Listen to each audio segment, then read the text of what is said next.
There's a plant that spends 4 years producing nothing that you can see. No shoot above the ground. There's no visible sign that anything is happening. However, in its 5th year, it grows up 80 feet in 6 weeks. You've probably heard this story, the Chinese bamboo tree. And the lesson most people take from it is be patient or trust the process. Keep going even when you can't see the results. The lesson isn't wrong, but this is not the whole story. Welcome to Perspectus, a channel where we break down ideas, concepts, and moments of history to help you think clearer, sharper, and help reshape your perspective. More importantly, we're building a community of growth and understanding. If that is you, then you're in the right place. You've been working at something, maybe for months, maybe even longer, and you have almost nothing to show for it. Not because you haven't tried. You have. You've shown up. You've put the hours in and done what you think you're supposed to do. And the results, they just haven't come. You look at what you've built and it still doesn't match what you feel like you've invested. There's a gap between the effort and your visible outcome, and it's wide enough to make you wonder whether it's actually worth doing at all. And this is where most people quit. And most people quit right before everything changes. What is the bamboo actually doing? Here's the biology, and this is important. Bamboo doesn't grow from seeds in the conventional sense. It spreads through a root system called rhizome. This is a network of underground stems that push horizontally outwards through the soil, storing nutrients, anchoring the plant, and building an infrastructure for what's to come above ground. Some species of bamboo can extend their rhizomes 20 feet in a single growing season. This is all done entirely out of sight. The rhizome network is what makes the explosive growth possible. When the conditions are right, in the right season, the right temperature, or the right moisture level, the energy stored in the network is redirected upwards. And bamboo can grow 91 centimeters in a single day. Not because something magical is happening in year 5, but because of what was built in years 1 through 4. The underground period isn't waiting. Instead, it's construction. This is the distinction, and this is everything, because the word patience suggests passively, and endurance without action, or sitting on your hands, folded arms, until the universe drops something from the sky. But that is not what the bamboo is doing. Every day underground, energy is being stored. The root system is expanding. The structural capacity for explosive growth is being quietly assembled. We have consistently misread this story as a lesson about tolerance. Instead, I believe it's actually about a lesson in invisible work, about the kind of effort that produces nothing visible for a long period of time, and then it all culminates into producing something that looks impossible to anyone who cannot see the foundations being laid. The idea of the plateau that you cannot see through. Now, James Clear calls this the Plateau of Latent Potential. Imagine a room at 25 degrees Fahrenheit. There's an ice cube on the table. You turn up the heat, but only 1 degree at a time. The ice cube sits there. Nothing happens. Nothing you can see anyway. Until you crank it all the way up and you tick it to 32 degrees. And all of a sudden, the ice begins to melt. All the degrees you added beforehand, well, they weren't wasted, were they? Of course not. They were accumulating towards a threshold that you cannot physically observe. The work wasn't producing visible results, but it was producing the conditions for the phase transition, and all it took was 1 more degree to begin to act. Clear observes that most people quit at 31 degrees. Not because they weren't working, but because the feedback loop wasn't giving them anything to hold on to. They'd been adding heat for weeks, and the ice looked exactly the same as when they had started. They couldn't see any tangible results. We've all felt like this. The gym routine that doesn't show results for the first 2 months. A creative project that makes you feel clumsy and it takes far longer than you expected it to. The skill that stubbornly refuses to click in your head. Or the business that loses money hand over fist before it makes any. And finally, it could be the relationship that requires investment before it deepens. The plateau isn't evidence that something is wrong. It's what normal looks like in the early phase of building anything real. But here is what makes our version of the plateau uniquely difficult. We're living it on a platform designed to show us results now. Not their roots, not the years of underground work, but instead their 80-foot bamboo, the finished version.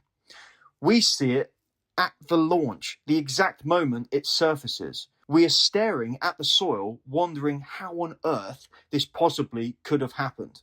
Social media didn't invent self-doubt, but it has made the invisible years of genuine work feel more like a failure than they have ever done before.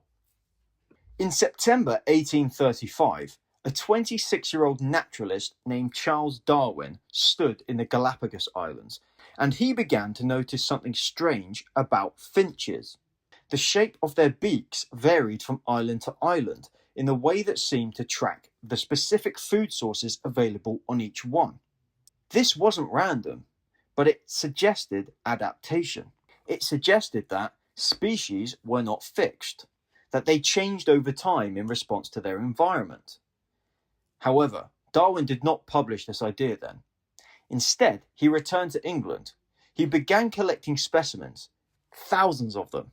He spent years corresponding with pigeon breeders, studying how selective breeding could produce dramatic changes across minimal generations. He read, he observed, he filled a notebook, and another notebook, and another one, all with evidence he couldn't yet synthesize into a robust theory that would be able to withstand the challenges he knew would come. It was in 1856, 21 years after the Galapagos visit, before Darwin began to write what would now become the book On the Origin of Species. This book changed everything when it was published in 1859, and it sold out on the first day. Most people encountering that story think of the publication, the overnight sensationalism, the controversy, the breakthrough.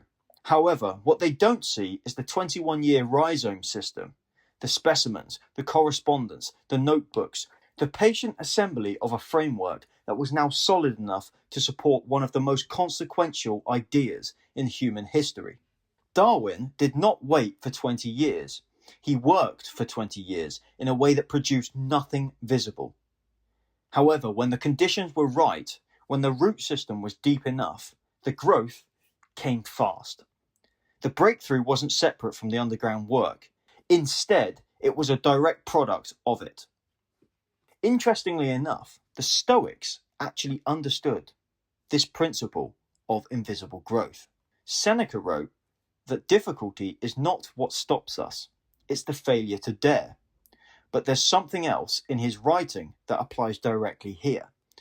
The Stoics believed that virtue, i.e. wisdom, courage, temperance or justice, is built through invisible internal struggle, not through visible achievement, not through moments others can see and applaud us, instead through very private choices. These are made in private and no one will ever know about them. The person who chooses honesty when a lie would cost them nothing, or the person who does the work when no one is checking, and the person who shows up on the day when everything wants them to stop, these moments don't look like growth from the outside. In fact, they look like nothing, and yet they are everything. In the Stoic view, this is exactly where the character is formed. The root system of the person you're becoming is being built in these moments that don't register anywhere except inside of you. This is why the bamboo story is more than a metaphor about career success or creative output.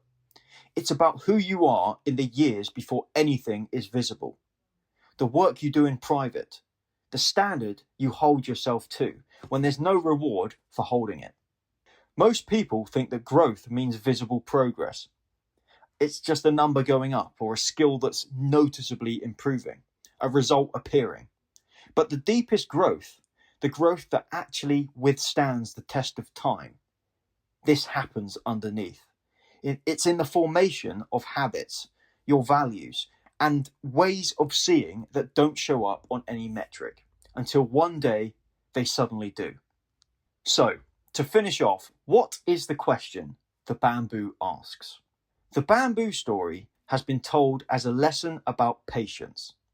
But patience is the wrong word, or at least it's not the whole word.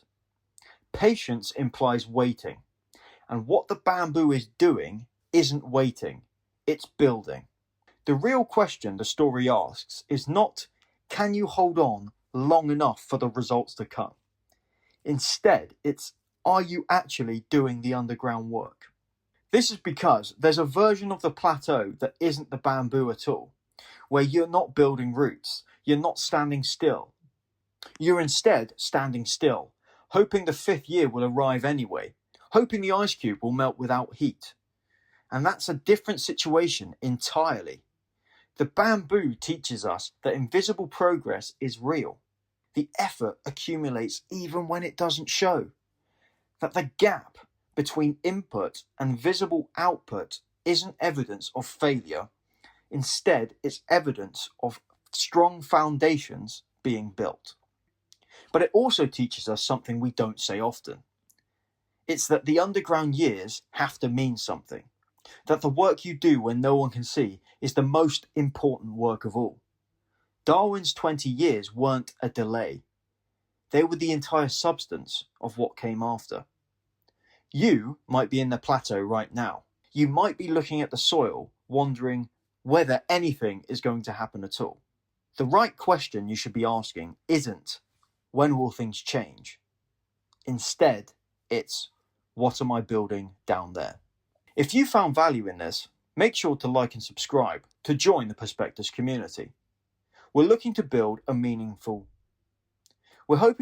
something meaningful here, and I'd like to hear your perspective too. So drop it in the comments below. I'll see you in the next one.